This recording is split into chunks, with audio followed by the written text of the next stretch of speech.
Sois élevé, Père. Qui est là? Nous bénirons ta fidélité chaque Nous, tes jour. fils, nous venons te rendre action de grâce en ce soir. Nous célébrerons ta fidélité chaque jour. Nous venons te dire, certes tes bontés sont innombrables. Nous magnifierons ta fidélité chaque jour. Et nous revenons avec les expressions qui nous sont propres, qui ne seront pas certainement. Ce n'est pas à cause des miracles que nous t'adorons, Seigneur. Mais reçois notre gratitude ce soir. Nous sommes saisis par ton amour. Nous sommes saisis par ton Nous ne amour. pourrions certainement pas tout dire de tes bontés. Nous n'attendons pas beaucoup de prédications pour connaître qui tu es. Avec l'épée que tu as déjà fait, Seigneur, on peut t'adorer. Merci pour la vie. Avec l'épée que tu as déjà donnée, on peut te célébrer. Merci Jésus. Merci. On peut te célébrer. Tu es là. Tu es là. Tu es là. Tu es là. Tu es là. Tu es là. À la bouche des bases. Tu es là. Tu es là. Les bouches n'amassent la bouche qui était. Tu es là. Tu es là. Yana machendo do bosana boshayana. Tu es là.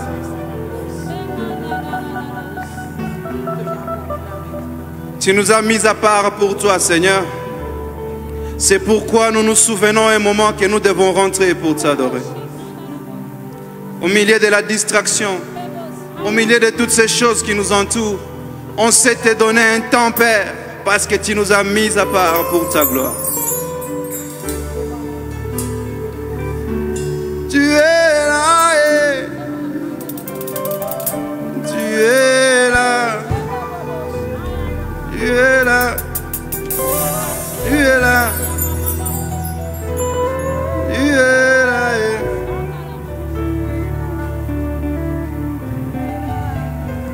Est-ce que tu seras en train d'acclamer le Seigneur, en train de dire tu es là, tu es là, tu es là. Tu es là, tu es là, tu es là, tu es là. Il n'y a rien qui peut t'empêcher d'agir. Tu es là, Alléluia. tu es là, tu es là,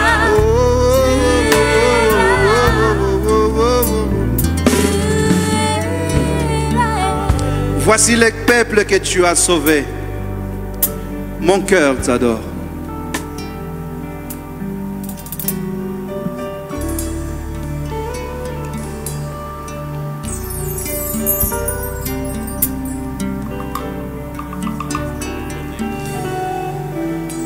Mon existence te reconnaît.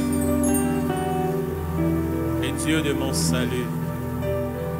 Quand les Français se limitent, À qui d'autre irai-je? quand toutes les langues ne peuvent expliquer ce que le cœur ressent, Qui peut expliquer mon existence? ton esprit qui est en nous, Père, connaît prendre ta gloire et te les rendre. Jérémie, quand tu étais dans le sein de ta mère, avant que tu ne sois formé, je te connaissais.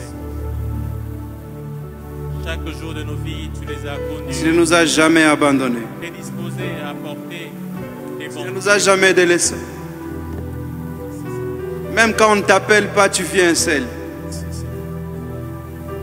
Même quand on n'a pas besoin de toi, tu t'improvises dans nos fêtes.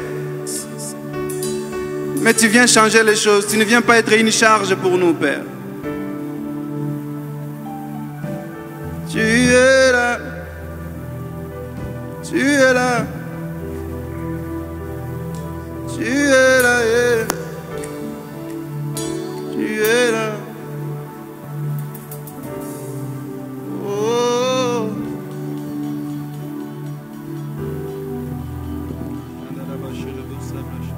S'il y a un mot qui peut, en ce soir, contenir l'expression de nos cœurs, Ça peut être aussi répétitif. Mais accepte que merci te soit dit ce soir. Le parcours que tu as tracé avec nous démontre et a concrétisé tes bontés. Un grand merci convient à ces grands dieux pour tous ces grands et merveilleux bienfaits dans nos vies. David n'avait pas trouvé le mot convenable pour compter les bienfaits de l'Éternel. Mais comment devrions-nous réagir face à tes bontés 33 années durant? On peut s'humilier, manquer de mots à dire, mais nous te disons merci ce soir. Grand que tu es, Seigneur.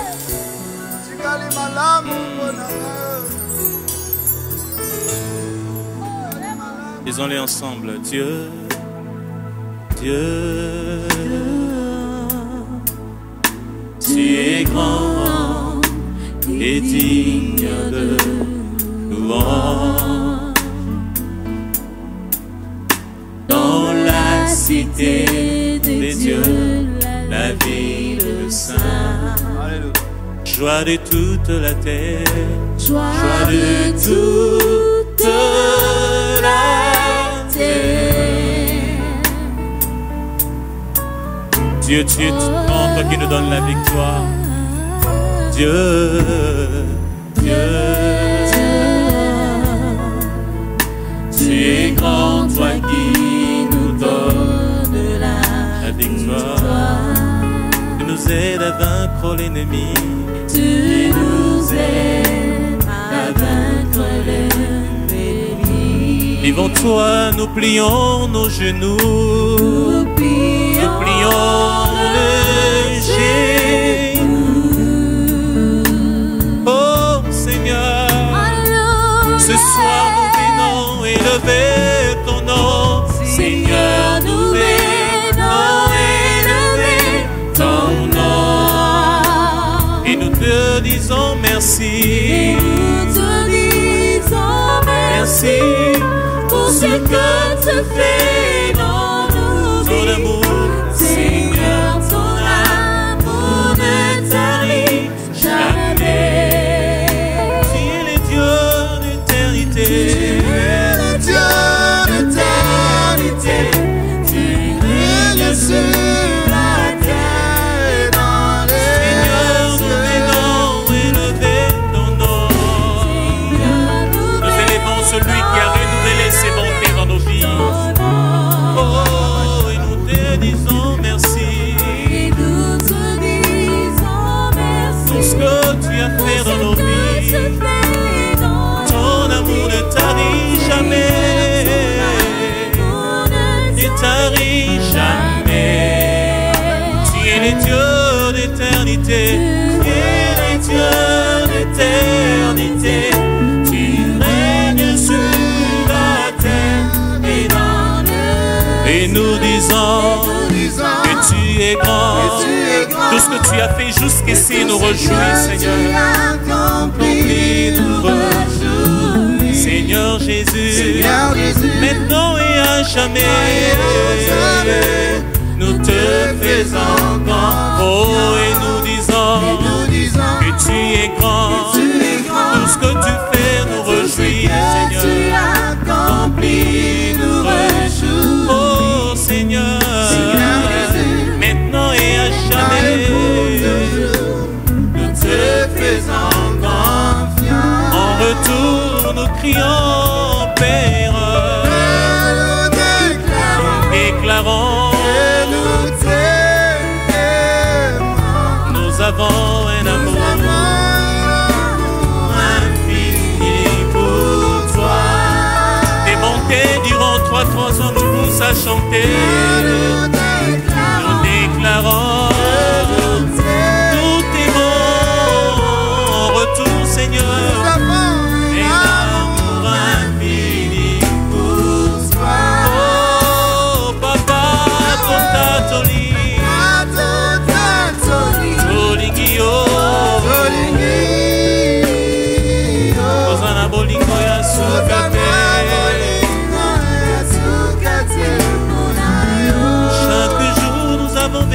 tes bontés, nous crions, Père, nous déclarons que nous t'aimons. Nous avons un amour infini pour toi. Nous te disons merci, Seigneur. Merci Seigneur. Du fond de nos cœurs, nous te disons merci.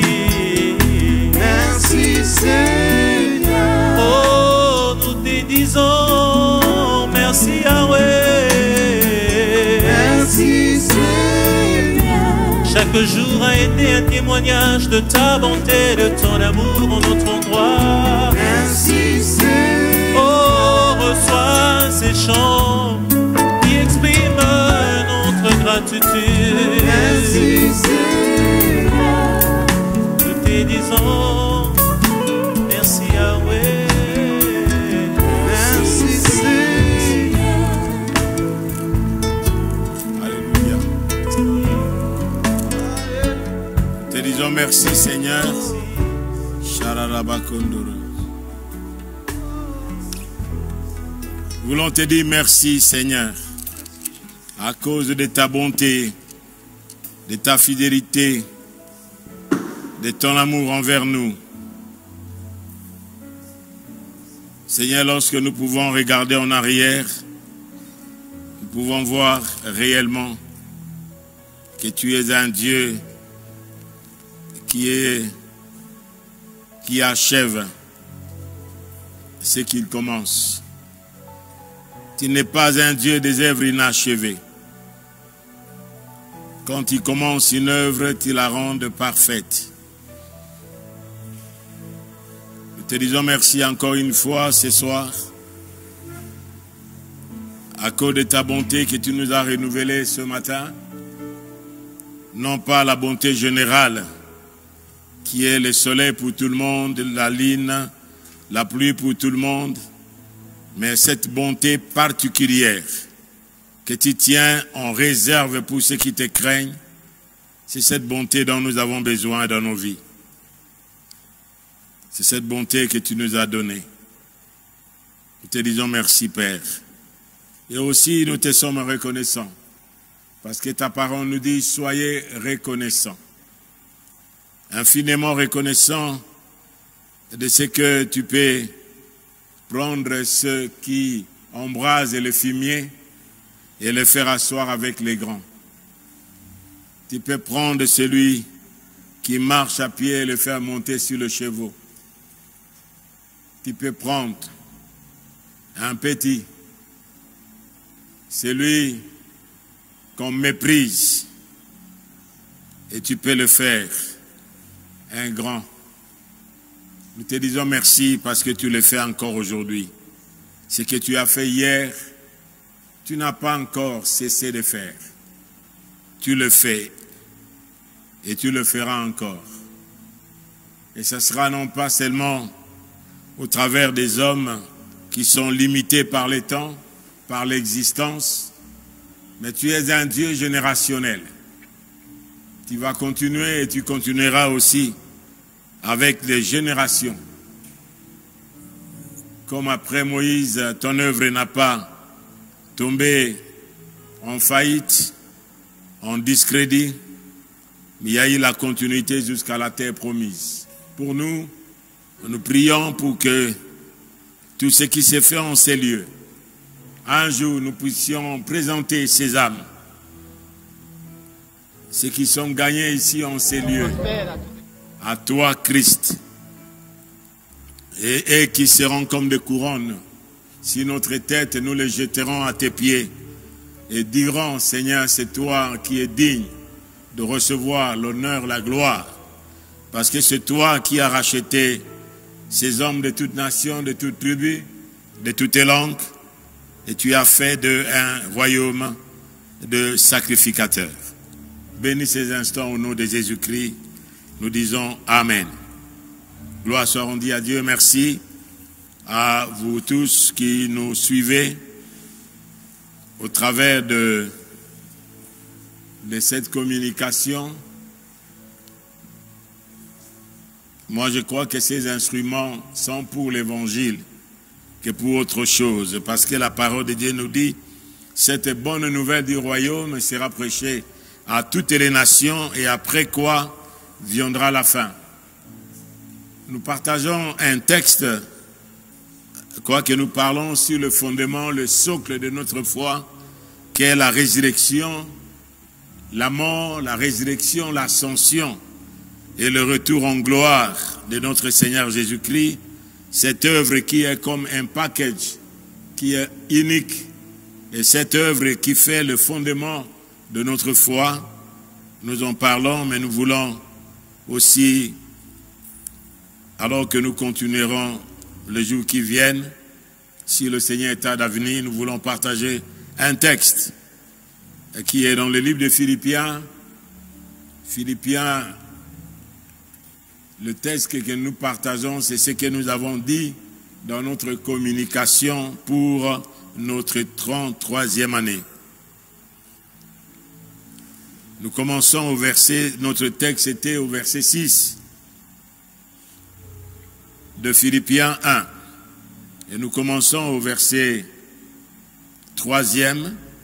Je rends grâce à mon Dieu de tous les souvenirs que je garde de vous.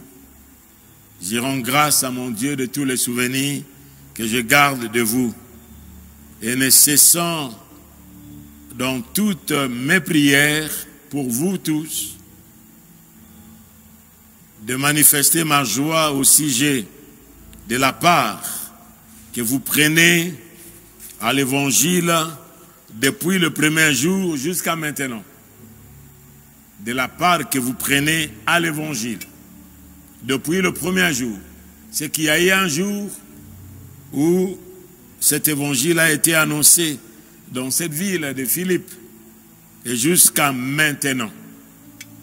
Le verset 6e, il est dit, je suis persuadé que celui qui a commencé en vous cette bonne œuvre la rendra parfaite pour le jour de Jésus-Christ.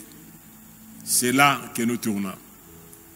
Je suis persuadé que celui qui a commencé en vous cette bonne œuvre la rendra parfaite pour le jour de Jésus-Christ. Il est juste que je pense ainsi de vous tous, parce que je vous porte dans mon cœur, soit dans mes liens, soit dans la défense et la confirmation de l'Évangile.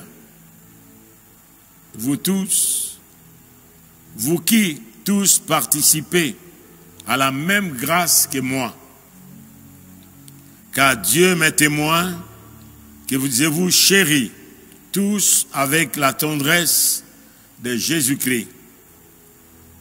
Et ce que je demande dans mes prières, c'est que votre amour augmente de plus en plus en connaissance et en pleine intelligence, pour le discernement des choses les meilleures, afin que vous soyez purs, irréprochables pour le jour de Christ, remplis de fruits de justice, qui est par Jésus-Christ à la gloire et à la louange de Dieu. Nous disons Amen. C'est là le texte est au verset 6e. Je suis persuadé que celui qui a commencé en vous cette bonne œuvre la rendra parfaite. Cette œuvre a commencé quand? Je crois que toute chose a un commencement. Il y a dans la technique, nous avons appris qu'avant de tracer une ligne, il faut un point. Il faut un point de départ. Cette œuvre a commencé quand? Cette œuvre est dans Paul qui écrit ces livres, cet épître étant dans la prison. Il était confiné dans la prison. Mais la parole de Dieu n'était pas confinée. Paul se trouva dans la prison Il a connu la prison, il est sorti et l'œuvre a été fondée à Philippe au travers d'une femme qui les a reçus. Et nous lisons ici, à cause des souffrances qu'il a connues avec son compagnon Silas, dans Acte 16, vous lirez à la maison jusqu'au verset 40, mais moi je vais lire quelques versets en kangourou. Acte 16, à partir du verset 11e.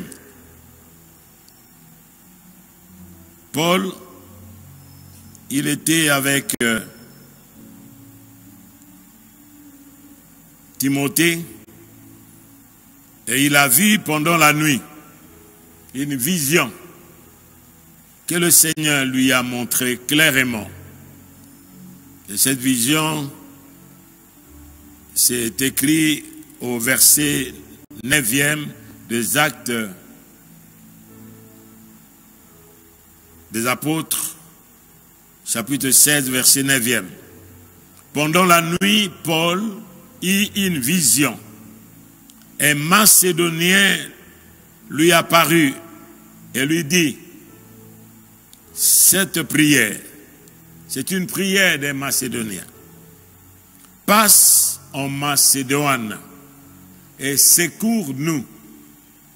C'est ce que Paul a vu clairement. Passe en Macédoine, viens nous secourir. De quoi?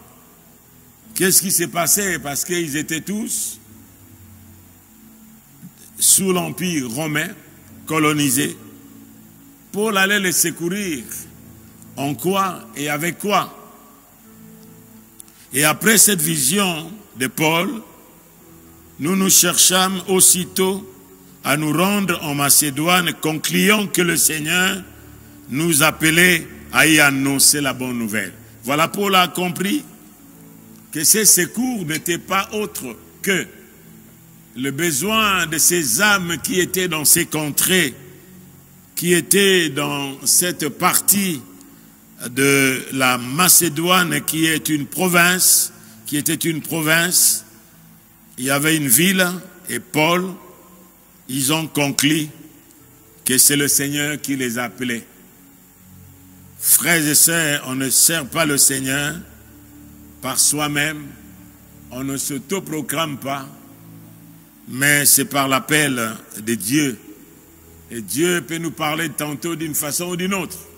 Il avait déjà appelé Paul, il avait déjà rencontré, mais ici c'était un appel spécifique que le Seigneur lui donne clairement pour un besoin non pas matériel, mais un besoin spirituel qui se retrouvait à Macédoine, là où il y avait des âmes qui pleuraient, peut-être on avait assez de ces pratiques, de ces dieux et de déesses qui étaient là, qui étaient adorés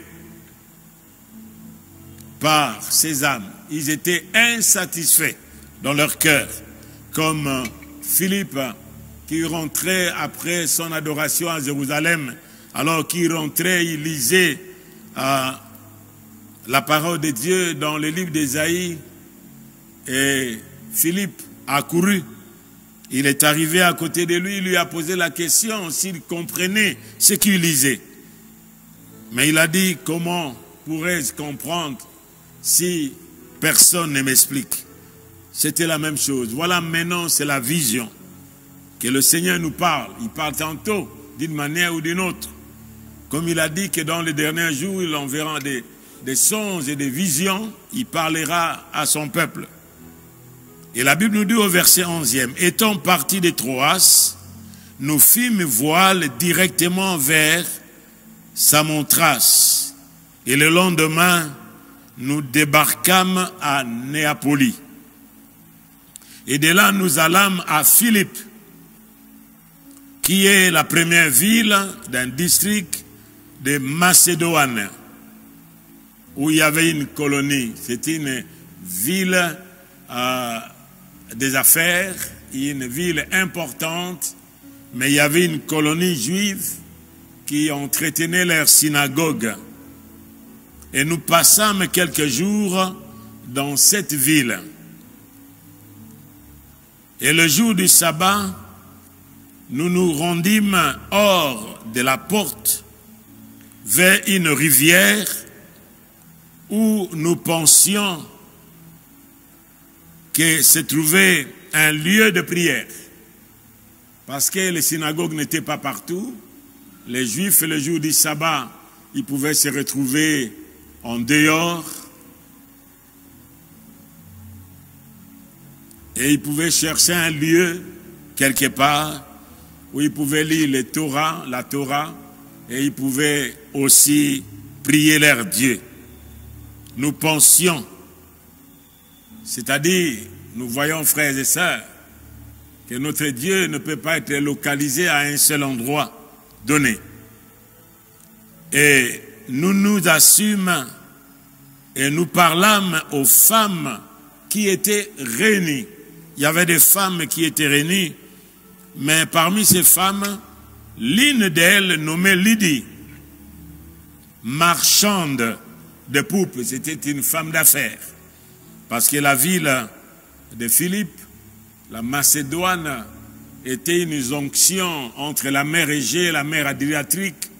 Et là, il y avait beaucoup d'hommes d'affaires qui venaient d'Italie, qui venaient de l'Asie et qui venaient de partout. Ils pouvaient se rencontrer. Et c'était comme à Corinthe, où c'est une ville cosmopolite et une ville d'affaires. Et la Bible nous dit que l'une d'elles, nommée Lydie, marchande de poupes de la ville de Thyatire. Voilà, vous trouverez dans Apocalypse la ville de Thyatire. Lydie provenait de là. Elle est venue faire les affaires à Philippe. Était une femme craignant Dieu. Et elle écoutait.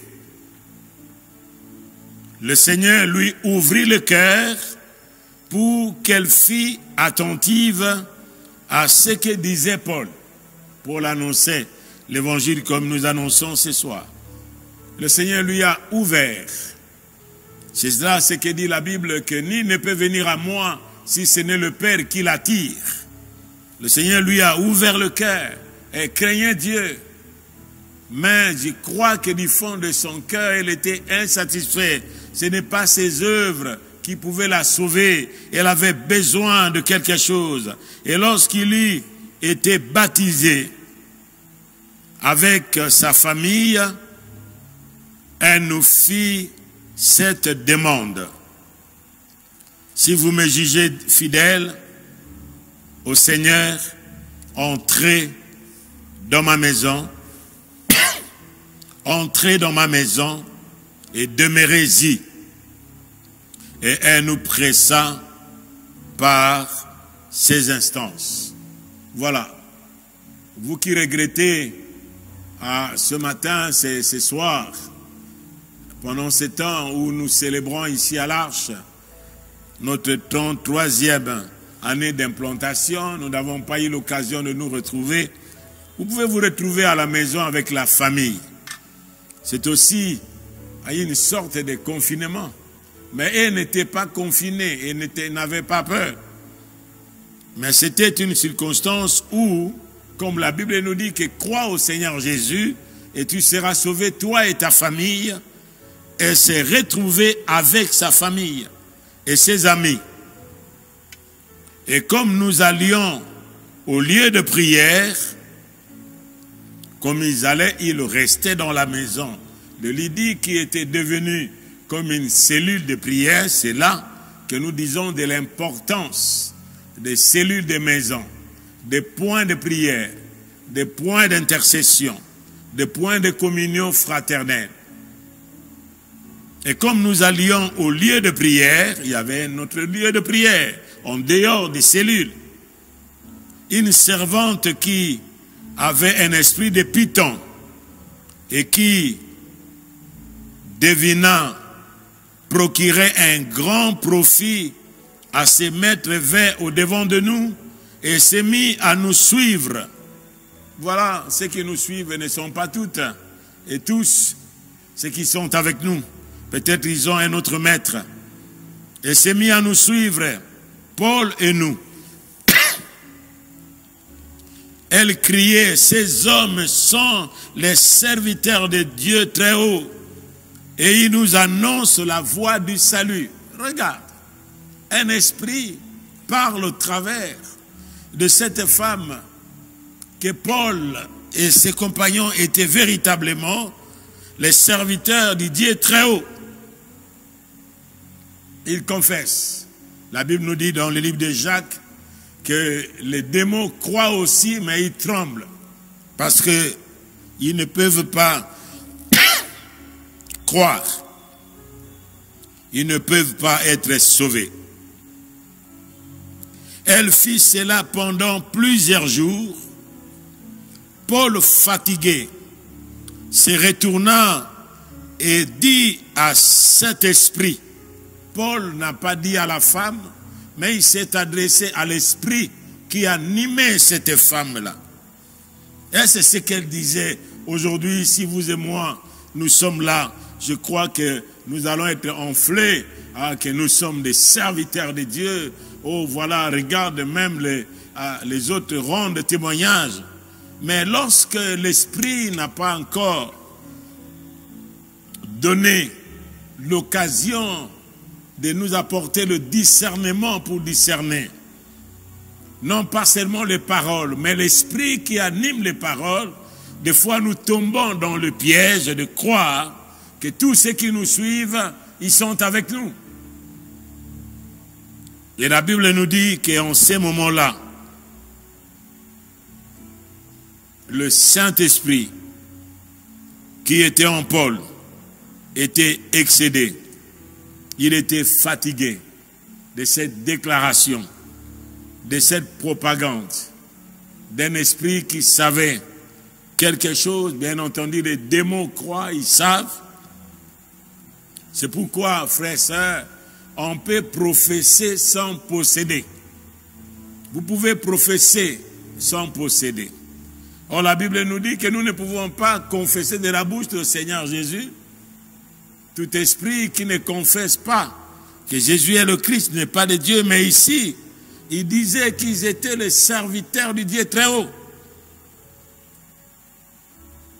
Paul se retourna et dit à l'esprit, je t'ordonne, au nom de Jésus-Christ, de sortir d'elle.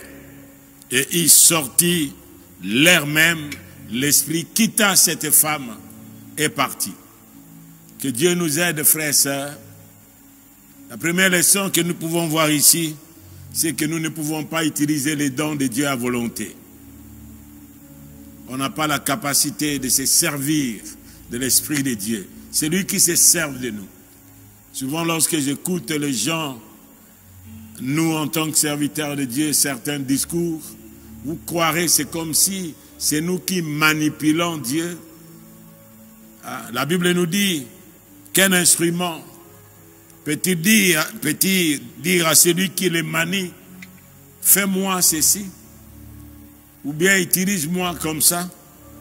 Non, nous sommes des instruments, nous ne sommes pas des robots. Nous avons la volonté aussi. Et nous avons le discernement.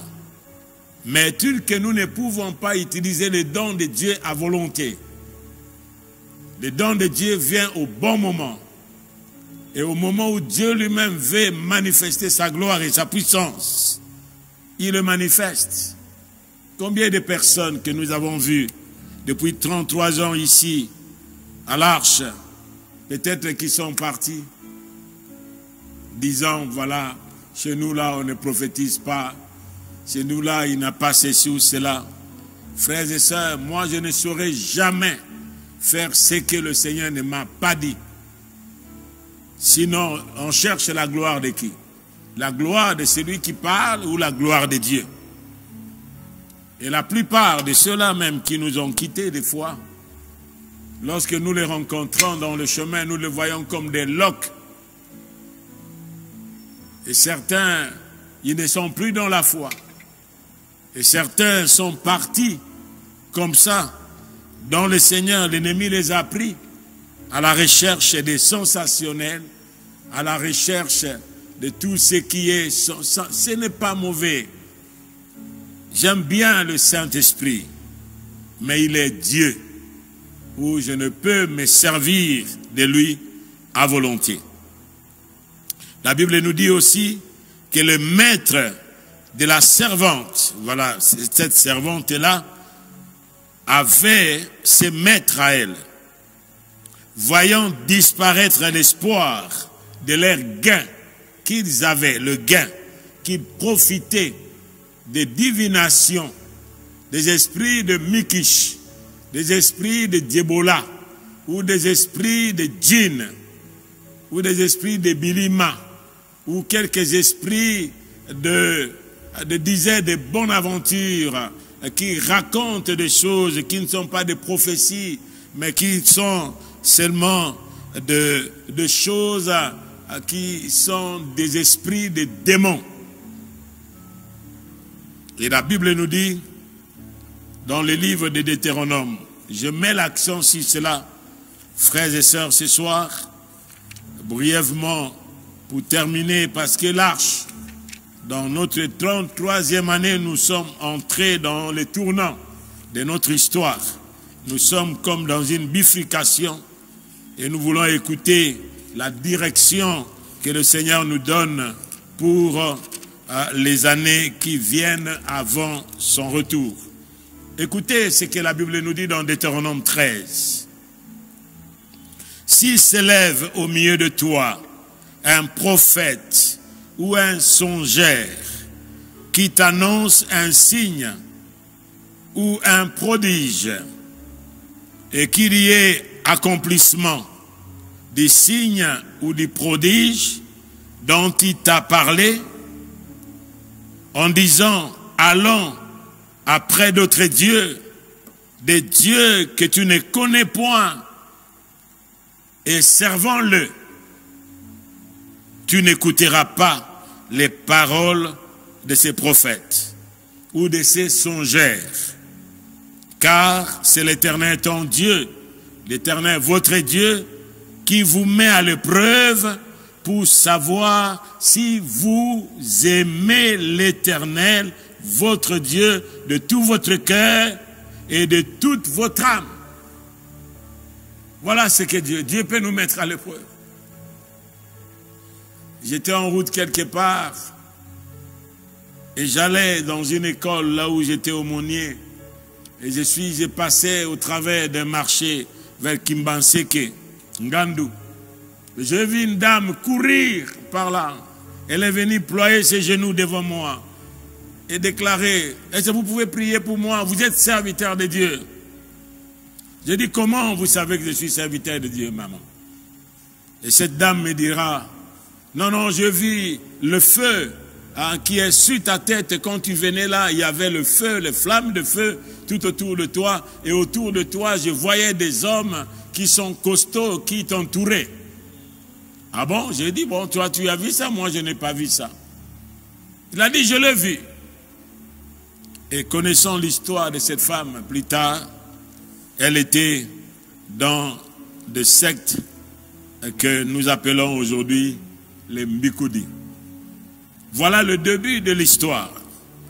Et lorsque les maîtres, et qu'ils ont vu que l'espoir, le gain que cette femme apportait, souvent, c'est pourquoi nous devons faire attention avec les offrandes, avec les dîmes. Serviteurs de Dieu, n'allez pas dans les maisons des gens ramasser les dîmes. Allez chercher les offrandes. Aujourd'hui, nous n'allons plus. Il y a des membres qui ne viennent pas. Mais bon, le dimanche matin, où est-ce qu'ils mettent leurs offrandes? Où est-ce qu'ils amènent leurs dîmes? Moi, je ne peux pas aller passer de maison à maison pour aller chercher les dîmes et les offrandes dans les maisons des membres. Je ne peux pas le faire. Et je ne le ferai jamais. Ça dit, il y avait un espoir de gain. Le but de cette religion-là, c'était le gain. Et c'est saisi de Paul et de Silas et les traînèrent sur la place publique devant le magistrat. Et ils les présentèrent au prêteur, disant, ces hommes troublent notre ville. Ce sont des Juifs qui annonce des coutumes qui ne nous est permis ni de recevoir, ni de suivre, à nous qui sommes des Romains. La foule se souleva aussi contre eux, et les prêtés ayant fait arracher leurs vêtements, ordonnèrent qu'on les bâtit de verges. Après qu'on les eut chargés des coups, ils les jetèrent en prison, et en les gardant, en les recommandant aux geôliers de les garder sûrement. Les geôliers ayant reçu cet ordre, il les jeta dans la prison à l'intérieur et leur mit les ceps aux pieds. Vers le milieu de la nuit, Paul et Silas priaient et chantaient. Voilà, alors qu'ils étaient dans la prison, dans les confinements, qu'est-ce que vous faites? Vous qui êtes dans le confinement, non pas à cause de l'annonce de l'évangile, mais à cause de la peur de la mort, pour que nous n'attrapions pas à cette pandémie que le monde a couronnée, qu'on l'appelle Corona, Covid-19. On lui a donné même le nom. Et on les a jetés à l'intérieur. Mais là où ils sont à l'intérieur de la prison, sachant qu'ils sont là pour la cause du Seigneur, ils priaient et ils chantaient les louanges de Dieu. Et les prisonniers les entendaient. Autour de nous, dans nos parcelles, autour de nous, là où nous sommes dans nos bureaux, il y a des prisonniers, des gens qui paraissent être libres, mais ils sont prisonniers. Parce que la Bible nous dit que chacun de nous est esclave de ce qui a triomphé en lui. Ils étaient esclaves, ils étaient liés. Et vers le milieu de la nuit, Paul et Silas priaient, chantaient, louaient. Et tous les prisonniers les entendaient. Tout à coup, il se fit un grand tremblement de terre, en sorte que les fondements de la prison furent ébranlés.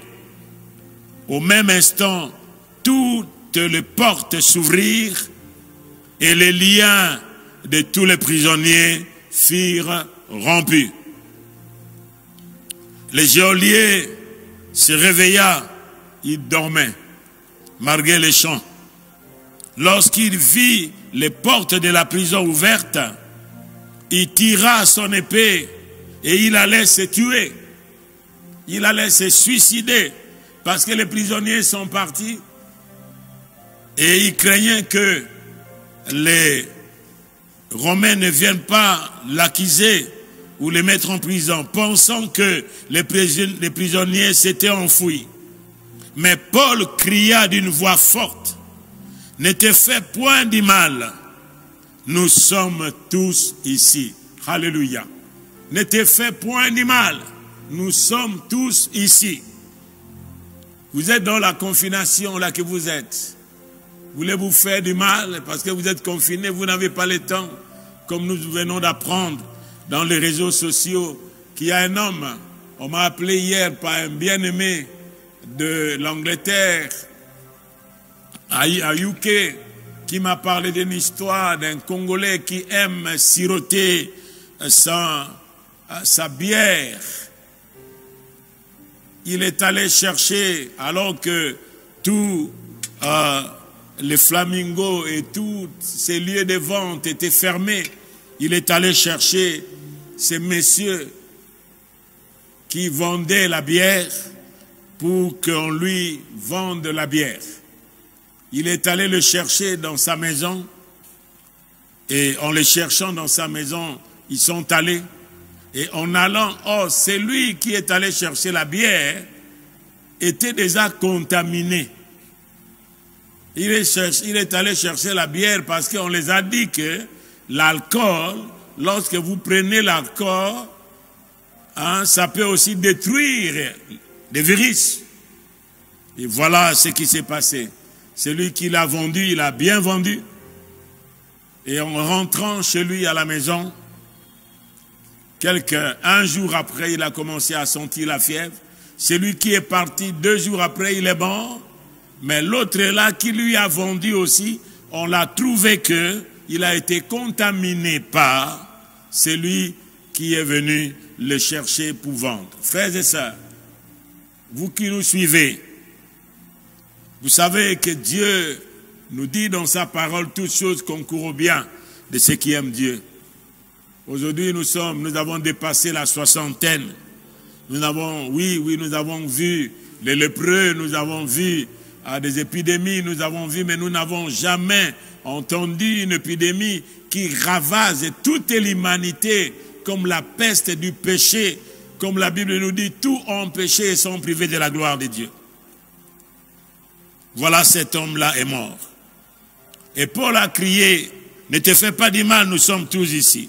Alors le geôlier, ayant demandé la lumière, entra précipitamment et se jeta tout tremblant aux pieds de Paul et de Silas. Et il les fit sortir et dire, Seigneur, que faut-il que je fasse pour être sauvé? Voilà. Paul et Silas répondit, crois au Seigneur Jésus et tu seras sauvé, toi et ta famille. Et ils lui annoncèrent la parole du Seigneur et ainsi qu'à tous ceux qui étaient dans sa maison. Voilà ce que nous devrions faire dans le confinement. Ceux qui sont dans notre maison, quels que soient nos locataires, quels que soient les voisins, quels que soient ceux qui sont venus comme des visiteurs, ou ceux-là qui sont sous notre tutelle, voilà ce que nous devrions faire. Et ils les prirent avec lui, et à cette heure même de la nuit, il lava leurs plaies, et aussitôt il fit baptiser lui et tous les siens. Et l'ayant conduit dans son logement, il leur servit à manger, et il se réjouit avec toute sa famille de ce qu'ils avaient cru en Dieu. Alléluia. Voilà le début de l'église de Philippe. C'est là que nous voulons dire ensemble. Avec nous, dans le verset que nous avons dit, il faut un background de ce verset-là, que Paul disait, quoi qu'il y ait de mauvaises doctrines, quoi qu'il y ait de faux docteurs qui sont venus à Philippe pour venir apporter un autre évangile, comme aujourd'hui. Moi, je crois que ceux qui viennent ici à l'Arche, non pas seulement le pasteur, celui qui les parle, ou bien les autres qui sont avec nous dans le service de Dieu. Vous avez votre pasteur, la télévision, les télé-évangélistes, les télé-pasteurs. Vous avez aussi des prophètes que vous allez consulter. Vous avez la responsabilité devant Dieu, car personne ne peut pas vous empêcher de le faire. Mais vous porterez la responsabilité devant Dieu. Et j'aime bien ce que dit la Bible. S'ils étaient des nôtres, ils seraient restés avec nous. Mais comme ils n'étaient pas des nôtres, ils sont partis. C'est pourquoi nous n'allons pas chercher à empêcher les gens, même qui viennent nous demander, moi je m'aimerais quitter pour aller ailleurs. Vous pouvez partir. Vous pouvez aller là que le Seigneur vous veut. Mais ici, Paul, le souhait de Paul pour eux et la prière qu'il faisait était chaque fois, il manifestait la joie au sujet de la part que les Philippiens prenaient à l'évangile. Depuis le premier jour jusqu'à maintenant. Gloire soit rendue à Dieu, parce qu'ici à l'Arche, nous avons quelques bien-aimés, quelques frères, quelques sœurs, quelques couples, quelques familles qui ont été avec nous depuis ce temps jusqu'à présent. Ils continuent à être. Le Seigneur a mis cette parole dans mon cœur depuis plus de 2 mois, alors que je priais, Seigneur, où est-ce que tu veux nous amener? Il a mis cette parole pour que nous puissions nous encourager. Depuis le premier jour jusqu'à maintenant, il a dit, je suis persuadé que celui qui a commencé en vous cette bonne œuvre. Cette œuvre que Dieu a commencée, c'est quoi? Cette bonne œuvre la rendra parfaite pour le jour de Jésus-Christ. Celui qui a commencé cette bonne œuvre. Quelle est l'œuvre qu'il a commencée? Nous voyons, la Bible s'explique par elle-même dans Jean chapitre 6. Les autres ont vu le miracle. Ils ont vu le miracle et ils ont demandé à Pierre. Ils ont demandé aux apôtres. Ils ont vu le miracle de pain, de la multiplication de pain. Comment il a multiplié du pain. Et ils ont suivi Jésus qui était au-delà. Jean chapitre 6, à partir du verset 26. Jésus leur a répondu, en vérité, je vous l'ai dit, vous me cherchez, non pas parce que vous avez vu de miracle, mais parce que vous avez mangé de pain et que vous avez été rassasiés. Voilà ce que nous parlons ici, l'évangile humanocentrique. Cherchez les choses de Dieu, cherchez le bénéfice de Dieu, que Dieu lui-même. Et le Christ leur dit, vous me cherchez non pas parce que vous avez vu ce miracle-là, pour vous poser la question, pourquoi il y a eu ce miracle? Pourquoi ceci s'est passé dans ma vie? Pourquoi Dieu m'a fait échapper de cette maladie? Pourquoi Dieu m'a guéri? Pourquoi Dieu a intervenu dans telle situation? Des fois, nous ne nous posons pas la question. Mais Christ leur dit, vous me cherchez non pas parce que vous avez vu le miracle, mais parce que vous avez été rassasiés du pain. Il a dit, verset 27, travaillez non pour la nourriture qui périt, mais pour celle qui subsiste pour la vie éternelle. Il y a une nourriture qui périt, il y a une nourriture qui subsistera pour la vie éternelle. Et que le Fils de l'homme vous donnera. Car c'est lui que le Père, que Dieu a marqué de son sceau authentique, qu'il n'y a de salut en aucun autre nom. Le verset 28, on lui pose la question. C'est là que nous disons, quelle est l'œuvre bonne que Dieu a commencée? Le verset 28, il nous dit ceci. Il lui dit, que devons-nous faire pour faire les œuvres de Dieu? Les hommes aiment beaucoup faire sans être. Mais Dieu veut d'abord que nous soyons avant de faire. Faire quelque chose sans être ne vous amènera à rien. Nous faisons des œuvres parce que nous sommes en Christ. Nous ne faisons pas une œuvre pour que Dieu nous accepte. Parce que Christ a tout accompli. Mais nous faisons quelque chose d'une manière holistique. Nous soutenons les malades. Nous allons les visiter. Nous consolons les autres. Nous aidons les autres. Pourquoi? Parce que le Seigneur dit dans Matthieu 25, quand j'étais malade, es-tu venu me voir? Quand j'avais faim, m'as-tu donné à manger? Et les autres diront, quand avons-nous vu, Seigneur?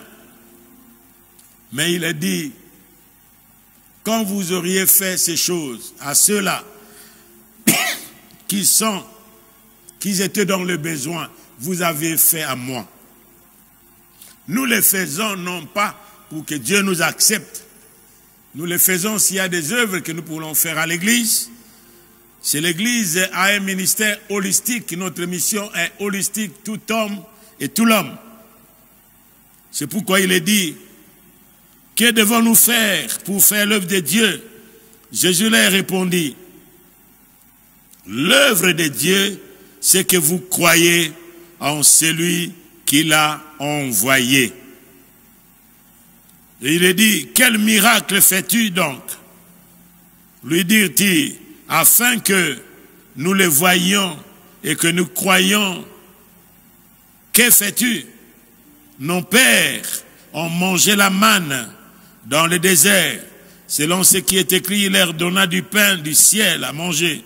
Jésus leur répondit, en vérité, je vous l'ai dit, Moïse ne vous a pas donné le pain du ciel, mais mon Père vous donne le vrai pain du ciel. Car le pain de Dieu, c'est celui qui descend du ciel et qui donne la vie au monde. Et ils lui dirent, Seigneur, donne-nous toujours ce pain. Jésus leur dit, je suis le pain de vie. Celui qui vient à moi n'aura jamais faim, et celui qui croit en moi n'aura jamais soif. Voilà la bonne œuvre que Dieu a commencée.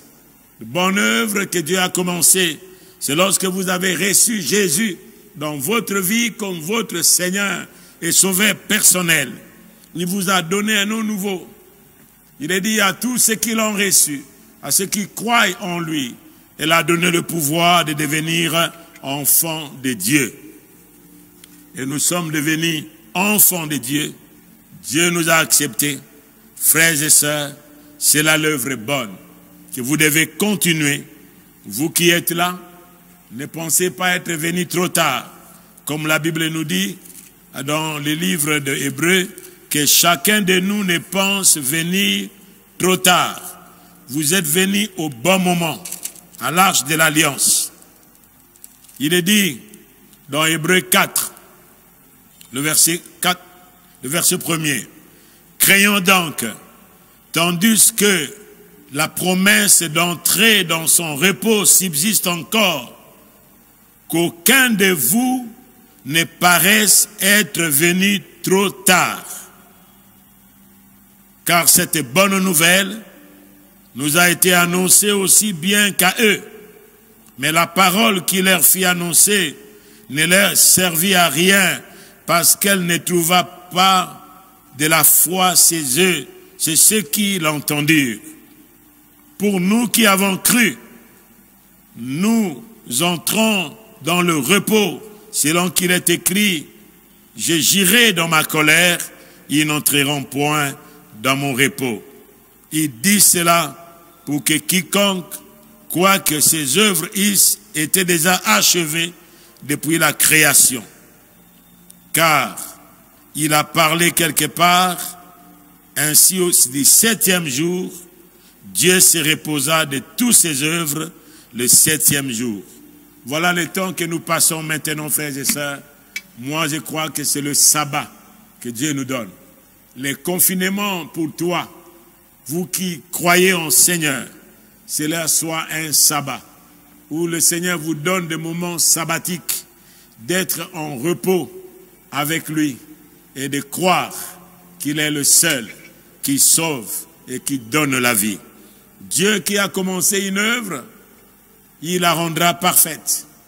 Et nous voyons à la fin d'Apocalypse, c'est là que nous pouvons voir que cette œuvre-là, Dieu la rendra parfaite le jour que le Seigneur reviendra.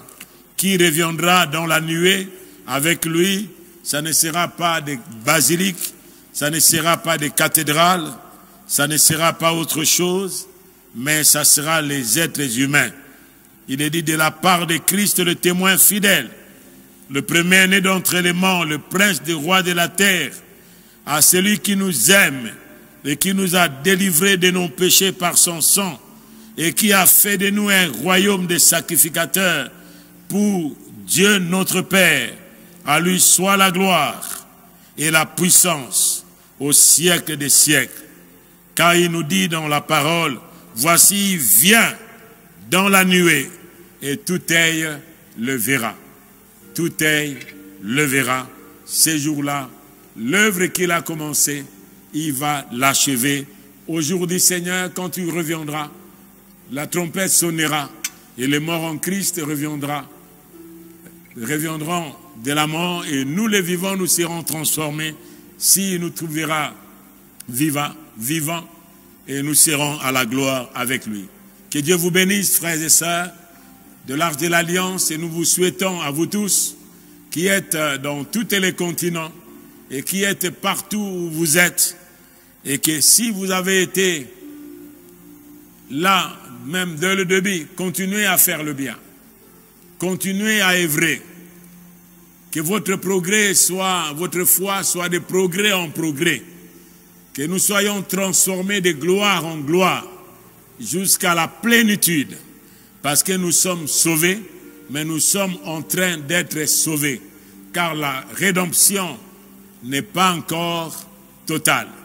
L'adoption sera là lorsque totalement nous quitterons ce corps avec ses imperfections, avec ses faiblesses, avec ses manquements, comme on est à la maison. Aujourd'hui, nous sommes à la maison. Pourquoi?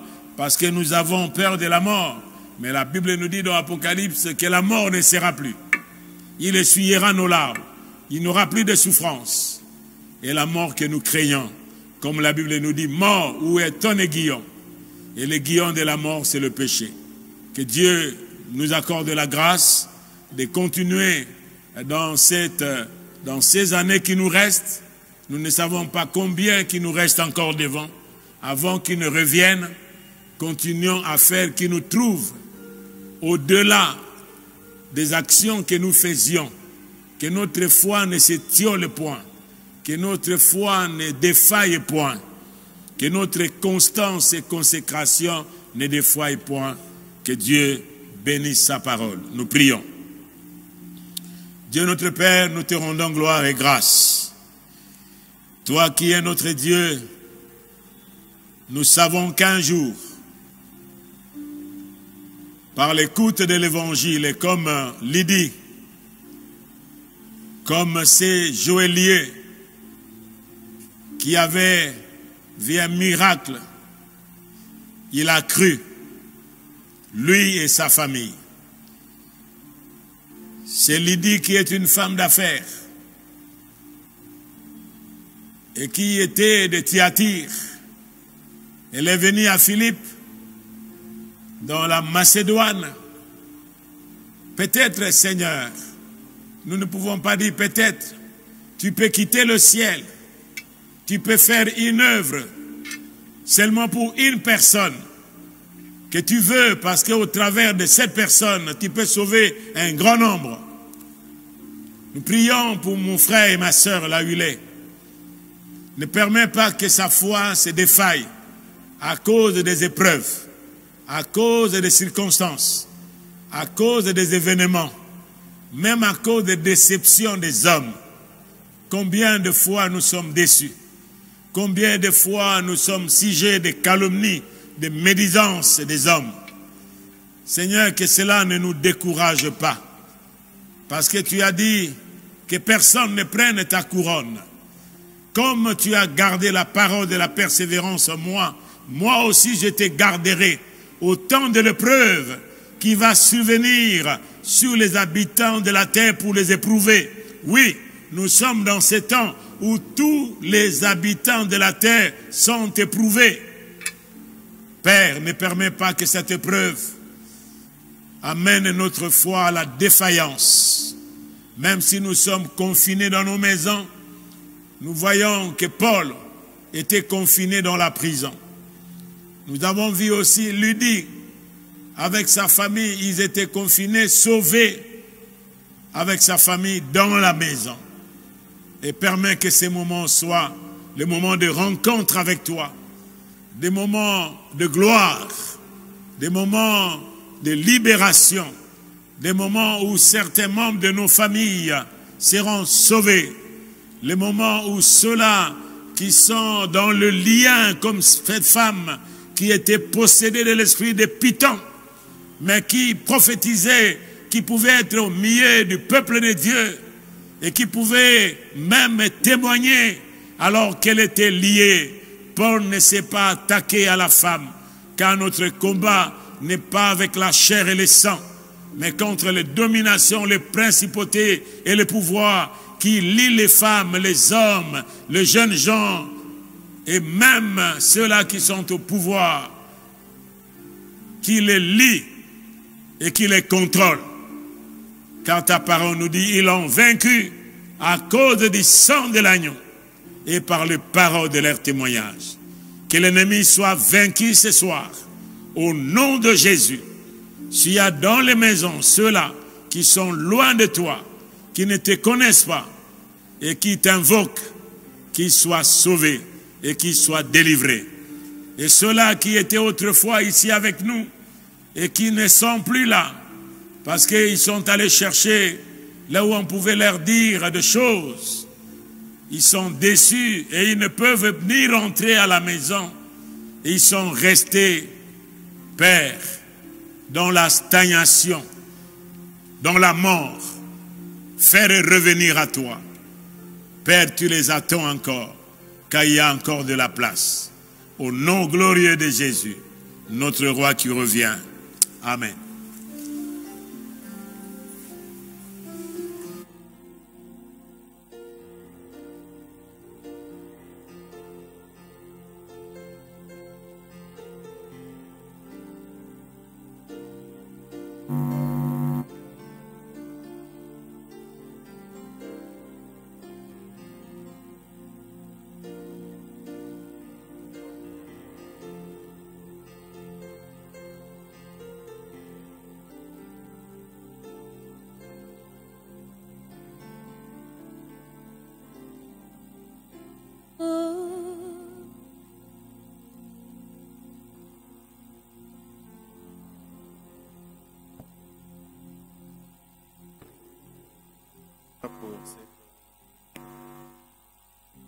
Il vous plaira, vous qui êtes en train de nous suivre, restez encore pendant quelques instants. Il y a un programme lié à l'anniversaire de notre église.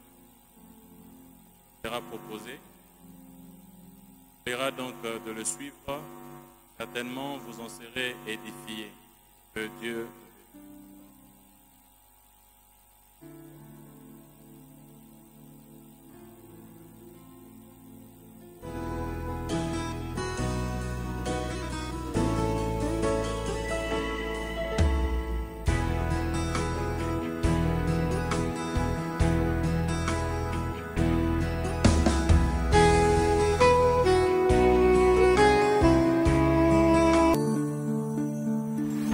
À l'est de Kinshasa, dans la commune de Massina, se dresse éminemment une église missionnaire en pleine croissance. C'est le centre évangélique L'Arche de l'Alliance, église locale de la 37e communauté de l'Assemblée de Dieu du Congo Et la première extension du centre évangélique francophone, la borne UPN.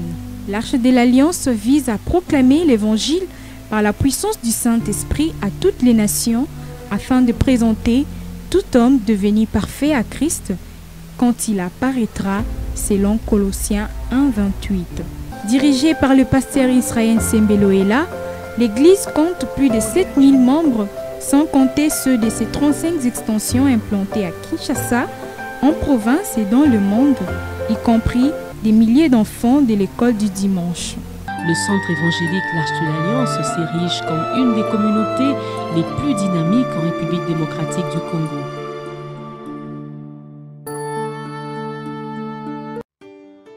Tout commence en 1987. L'on ne peut relater l'histoire de cette église sans nommer le missionnaire américain Paul Boyer, qui, après avoir acheté la concession qui autrefois servait du centre avicole, l'a mis à la disposition du missionnaire André-Jacques Verneau, pasteur titulaire de l'église La Borne. Nous avons eu la grâce de voir la visite d'un missionnaire qui était de passage, un homme d'affaires, qui est venu des États-Unis, aider à ce que cette concession soit acquise, et qu'il avait commencé à construire d'abord la chapelle avec le bureau administratif actuel, avec ces bâtiments aussi qui est là, qui pouvaient servir d'atelier, et les 6 salles de classe de l'autre côté là-bas, pour que les enfants soient, ceux qui viennent à l'église, soient aussi éduqués dans la science de ce monde. André-Jacques Verneau, hanté par le souci d'implanter une extension dans la partie est de Kinshasa, envoya son proche et digne collaborateur en la personne du pasteur Israël Sembe pour commencer l'œuvre. C'était un véritable saut dans l'inconnu pour le jeune pasteur. Arrivé à Massina, Israël Sembe se dresse derrière une vision. Implanter une église par l'annonce de l'évangile de Jésus-Christ et former des disciples. Que Dieu nous aide, frères et sœurs. C'est le Seigneur dans le domaine, dans les limites de la grâce que Dieu t'a accordée, avec joie, comme un fils. Jadis aumônier à l'Institut Linfou de Njili, l'émissaire de Jacques Verneau découvre très rapidement la clé de sa mission, l'évangélisation des enfants. C'est alors qu'il se lança à la conquête des enfants des quartiers abattoirs et sans fil qu'il réunissait sous un arbre appelé ici l'arbre de sagesse. Très vite, il atteindra le cap de 120 enfants et 4 adultes gagnés à Christ. Nous étions parmi les premiers enfants qui étaient venus ici à l'Arche. J'étais encore trop petite, je me rappelle. J'étais vraiment petite, j'avais 2 ou 3 ans. Nous étions parmi les 120 enfants. Les autres étaient invités. Nous avons suivi l'influence des autres et nous étions là, comptés parmi les prémices des enfants qui ont commencé à l'église de l'Arche. Nous sommes venus à l'Arche, nous étions très petits à l'époque. Avec eux, il célébrera le tout premier culte le dimanche 1er mai 1988. Les réunions avec les premiers enfants gagnés se tenaient sous l'arbre se trouvant dans une concession où l'on élevait les poules. Le 1er mai, nous allons organiser, lorsque ce bâtiment était fini, nous allons organiser notre premier culte sur le brick avec autant d'enfants qui sont venus. Et voilà comment l'église de l'Arche est aujourd'hui. Le 1er mai, le culte inaugural. L'inaugural ou mieux le premier culte des enfants. L'impact de l'évangile de Jésus-Christ dans la vie des enfants devenait de plus en plus perceptible au point d'attirer leurs parents vers l'église. Et la mission s'ouvre désormais aux adultes et l'œuvre ira grandissante avec une nouvelle ambition, la formation des disciples. Jour après jour, le pasteur Sembe découvre sur son parcours des hommes et des femmes que le Seigneur attire vers la mission. Avec l'aide du Saint-Esprit, l'armée de l'Éternel s'élargit et la mission se consolide en phase spirituelle, convention, conférence, campagne d'évangélisation, action évangélique, célébration se succèdent. Résultat, des milliers des âmes gagnées pour Christ et les deuxièmes services du culte dominical fut inauguré. Des extensions ouvrent leurs portes, une après l'autre. En 1994, l'Église traverse une nouvelle étape. Israël Sembe est appelé à Lomé, au Togo, pour la formation à la FATAD.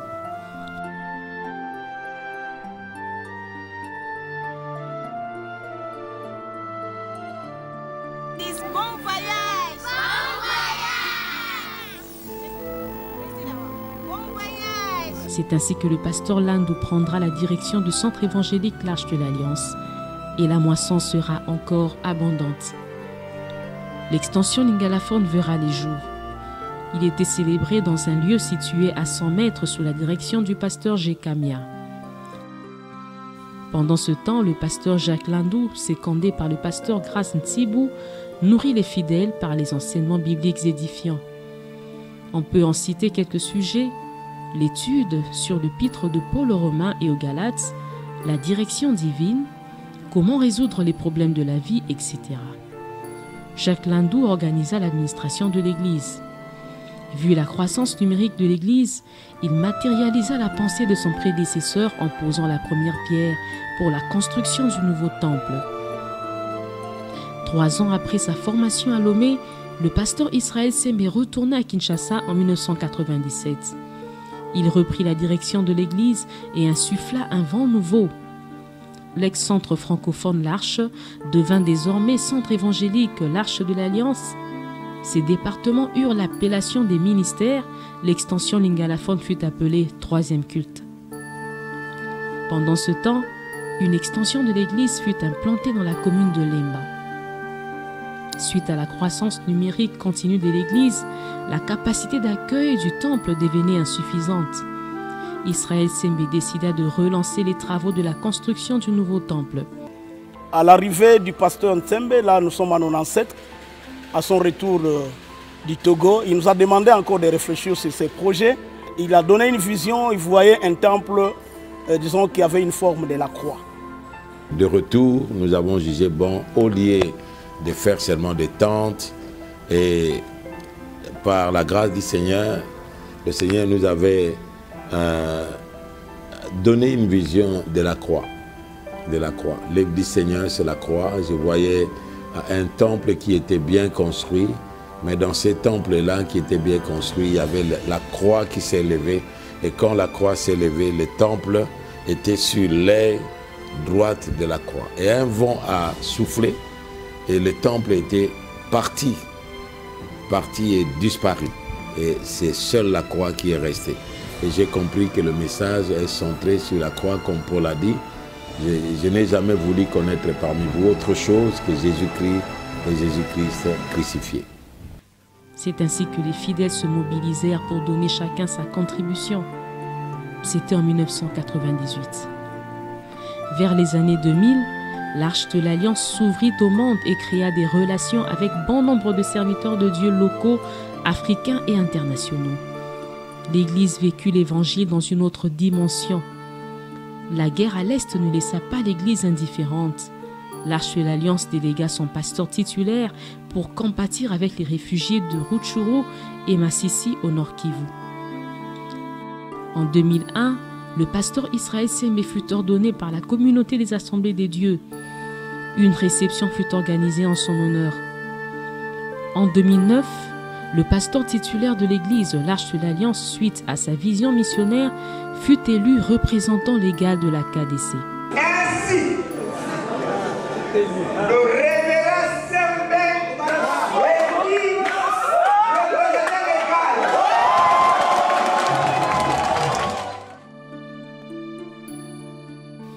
Dans l'entretemps, l'Église prit un envol remarquable jusqu'à ce jour. À partir de 2005, on assista à la naissance de plusieurs extensions et cellules à Kinshasa, à l'intérieur et à l'extérieur du pays.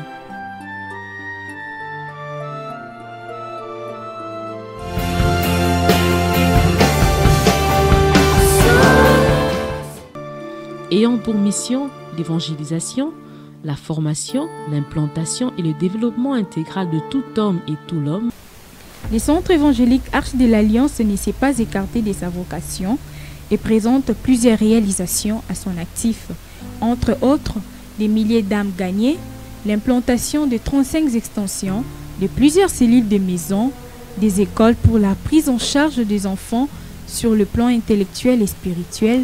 Grande concession à Bibois, située à l'est de la ville de Kinshasa, concession qui servira de construction d'un hôpital moderne, d'un complexe scolaire et d'une université.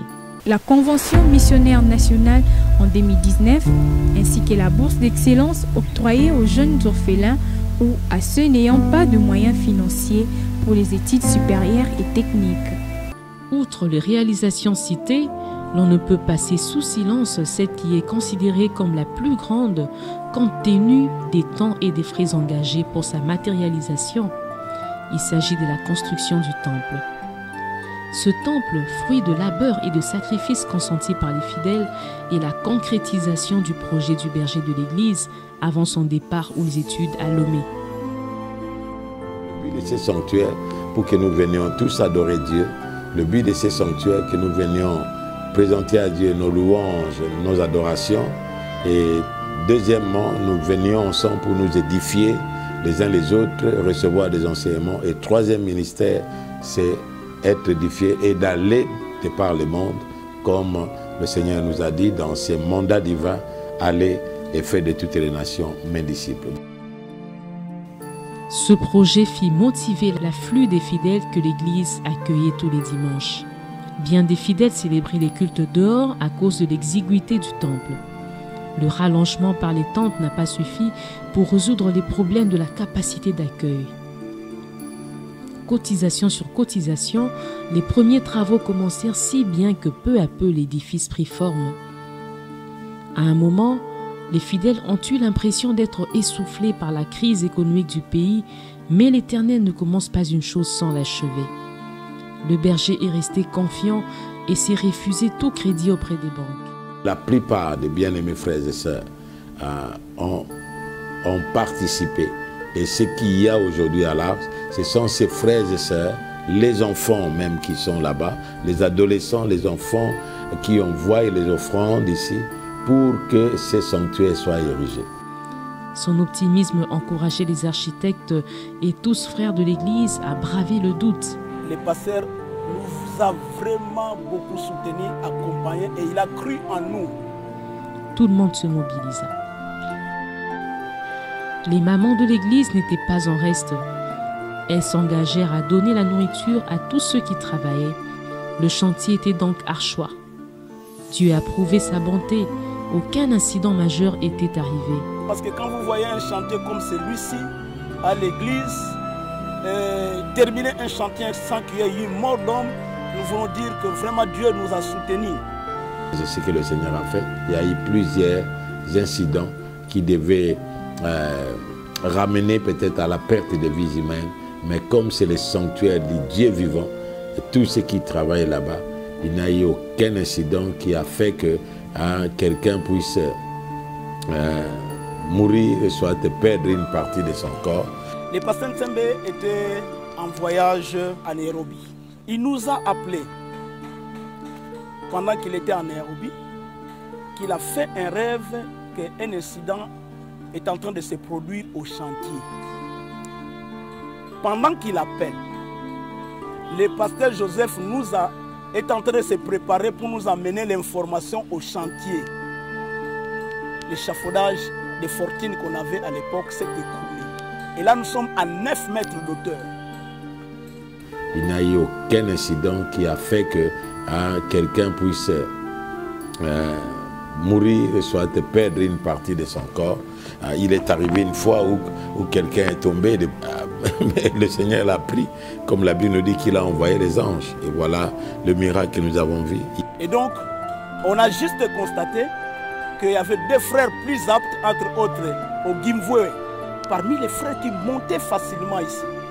Et lui, il s'est accroché à la colonne de l'échafaudage avec un autre frère et les frères Serge.